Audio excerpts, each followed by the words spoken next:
docteur, mais si je n'ai pas la seringue, je peux piquer un malade. Si je n'ai pas le médicament, je peux soigner le malade. Si l'expert qui est là n'a pas les moyens, il n'a pas de contact avec les fournisseurs, que les produits, vous savez même qu'il y a des produits, il faut les commander.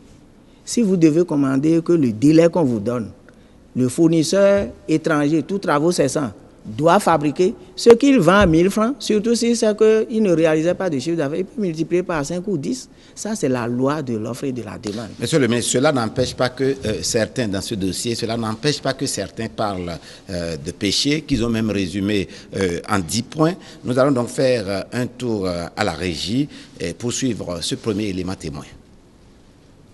Célestine Zanou donne de la voix. Elle évalue en 10 points la gouvernance au Bénin depuis le mois d'avril 2006.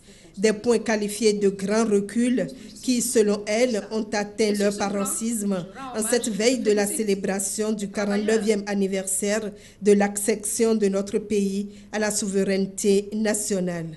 Le premier a été l'interdiction de la marche des femmes du parti NEP Mihalodo.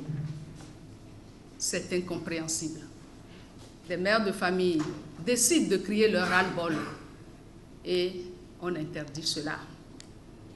Je veux citer aussi le limogeage spectaculaire du président de ce parti pour des raisons difficiles à admettre et qui confirment notre analyse sur le traitement social inégalitaire qui a cours actuellement dans ce pays. Je veux citer le grand recul du siècle, l'interdiction de la marche des syndicats. Les travailleurs, c'est leur seul moyen d'expression.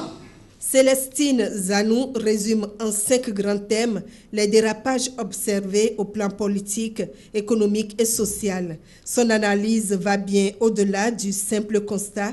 Elle suggère pour chaque thème évoqué des solutions concrètes. Voici ce qu'elle propose pour le pilotage économique. Il faut restaurer la discipline budgétaire en respectant le Parlement dans son rôle d'autorisation préalable des dépenses. Il faut lutter contre la corruption en faisant des